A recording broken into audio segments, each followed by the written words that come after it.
Welcome to Take Me to Hoag. I'm Robert Brunswick, and today we're going to be exploring the role philanthropy plays in Hoag's privademic model.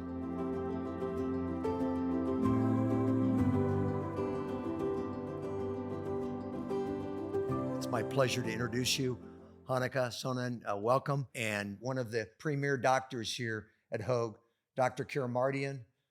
It's kind of amazing. Correct me if I'm wrong. 3 days ago, you were giving birth to your second daughter.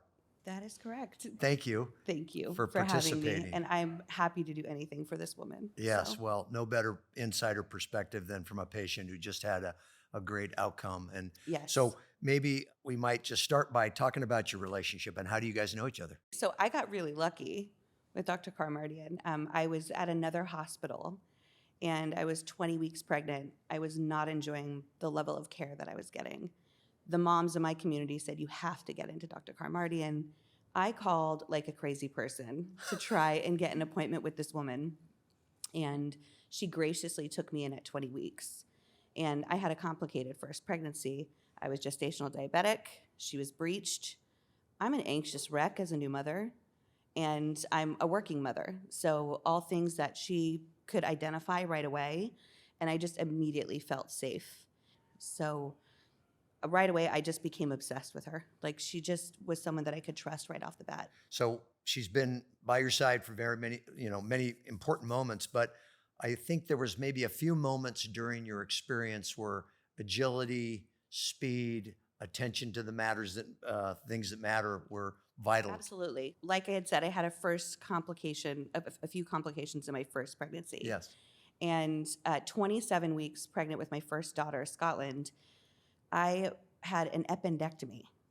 And all of the doctors couldn't believe what was going on. I was sent to triage. Dr. Karamardian made herself available, made sure that all the doctors were holding hands on the decisions that would be made, being that I was 27 weeks pregnant. And they managed to do surgery with keeping the baby in me. And my baby was delivered with Dr. Karamardian at 38 weeks, breached, and she was perfectly healthy. But that experience could have been very scary, but I felt completely calm the entire time. And as a result of that surgery, we discovered that I was having a hard time getting pregnant with my second. And Dr. Karamardian made it a priority to make sure that we figured out what was going on, because we didn't have any issues with my first. And so we were trying to figure out what's the next step. And Dr. Karamardian's team took me through a fertility journey to figure out what was happening. And I had some scar tissue that had made its way into my tubes that was preventing me from getting pregnant. Dr. Karamardian's team handed me to a great team over with Dr. Anderson and Dr. Royster, and I was able to get pregnant in 4 months. And then I was handed right back to Dr. Karamardian. And then just very recently, when I was going in for my NST testing, which is testing that you have to get toward the end of your pregnancy to check on the heart and just fluid in your body, Dr. Karamardian has a nurse that's always with you during the NST testing. And Sophie is wonderful, and she noticed that I had a very odd-looking mole on my stomach. And she felt empowered to say something to me, where she could have easily ignored it or just said, you should get that checked out. And so she looked at me in the eye and said, you need to go get this checked out, and I will tell you exactly who you need to go to. And again, I'm now 36 weeks pregnant, thinking, oh my gosh, I had an appendectomy in the first one. What's going to happen with this? And I was referred to Dr. Wong here in Irvine. Fantastic. And when I originally called, the next available time slot wasn't until after I delivered. And of course, Dr. Lisa Karamardian steps in, makes sure that I'm seen with urgency and care. And they called me back within 15 minutes with an appointment, and I was seen within days. And we already have a care plan for after I delivered baby.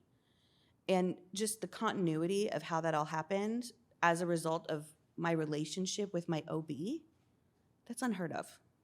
Hoag is a hospital made of amazing doctors, and in a day and age where you don't typically get a lot of advocacy for your own health, I sat back and everybody made the phone calls, made the appointments, and I just felt like I was cared for.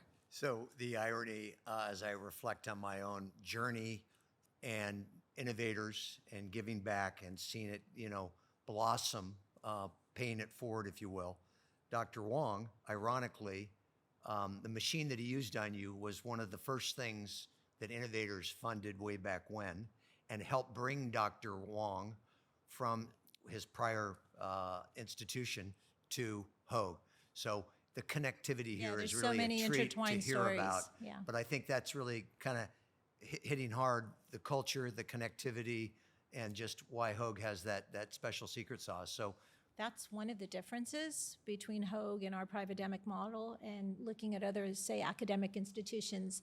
The technology and what Dr. Wong used to diagnose Hanneke, and the equipment and all of that was bought by donors and stuff, all of that's important, but the ability for us to be able to personalize our experience, I think that's what we specialize with at Hoag, and that's kind of our secret sauce. It's what we want to hold on to, and I think is so important. I think the important thing that we're trying, and the message we're trying to let the community realize, is that it's these personal relationships that I think Hoag really excels at, and it's what we want to continue to do.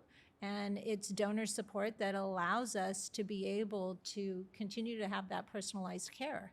And that's what we don't want to ever lose. We don't want to ever become like those larger institutions that miss that sort of personal relationship.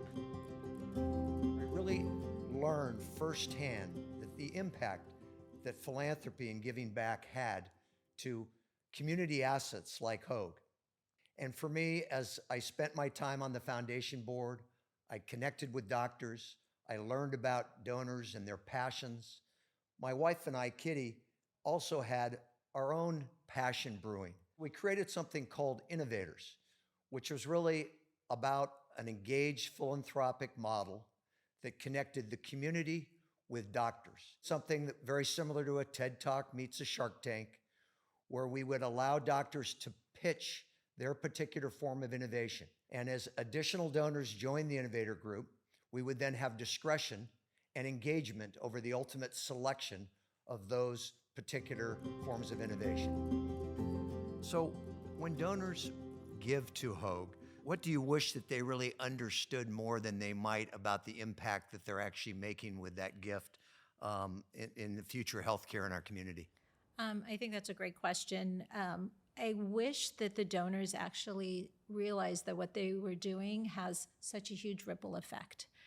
It actually gets to the individual patient, and I think that's the key with philanthropy at Hoag, is that you can actually see the tangible impact of your giving.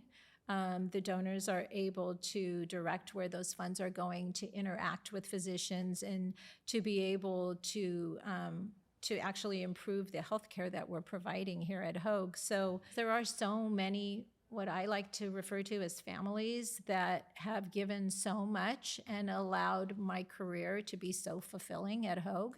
And I would love for all of those donors to understand that it's the individual families and the individual stories that have been impacted so much. And I don't know that a donor necessarily gets to see that, but a physician like myself, we see it on a daily basis, and I'm thankful for it. I want to just double click on, I think the ROI that I've seen with innovators, it's been quite a pleasant surprise.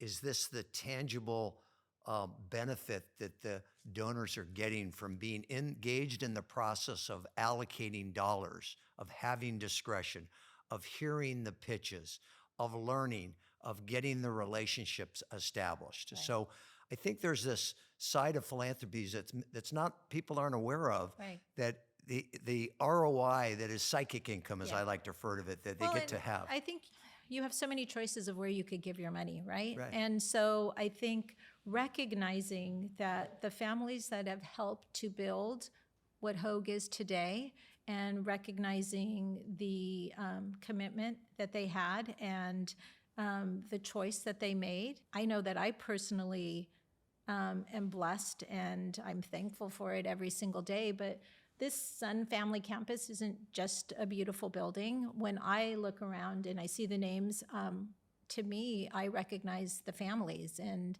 after being here for 30 years, it's the family relationships. Yeah. So I think there's so many grateful families and people that care passionately about this community.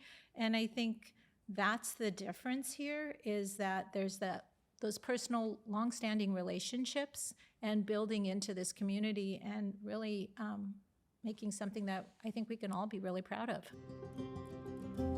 From a patient standpoint, I just thank you. I know what it takes to put these things together and to create a culture where people feel comfortable to write a check, where they feel comfortable where their money is going is spent where it should. Especially when you're dealing with something like a hospital, especially in a day and age today. So I'm a direct reflection of where that went. And I will also go down to the culture that has been created at Hoag. I really want to acknowledge that this nurse felt empowered to say something. And there are institutions in which there's a hierarchy where they feel like they can't do that. It's not my position of power to do so, but they feel so powerful in their role, no matter what they're doing, whether they're coming in and saying hello to you while you're in the hospital, if they're your nurse, if they're your doctor, everybody feels empowered to take care of you in the way that they know best. And that came from a culture in which you've created. So thank you. Well, you are a stakeholder and you're a participant and you're representing many other patients out there. So I will pass on your kind words and thoughts. And it's so nice to meet you. And I think we've been so fortunate today to have the two of you. I mean, who gets to do this, right? Thank you, Robert. Share your enjoyment with one another, your involvement with one another's lives. And it makes me just that much prouder in my role as the board chair, and look forward to carrying it forward and continuing to do the good work. So thank you. Thank you for having me. Thank you. Thank you. Thank you for my babies.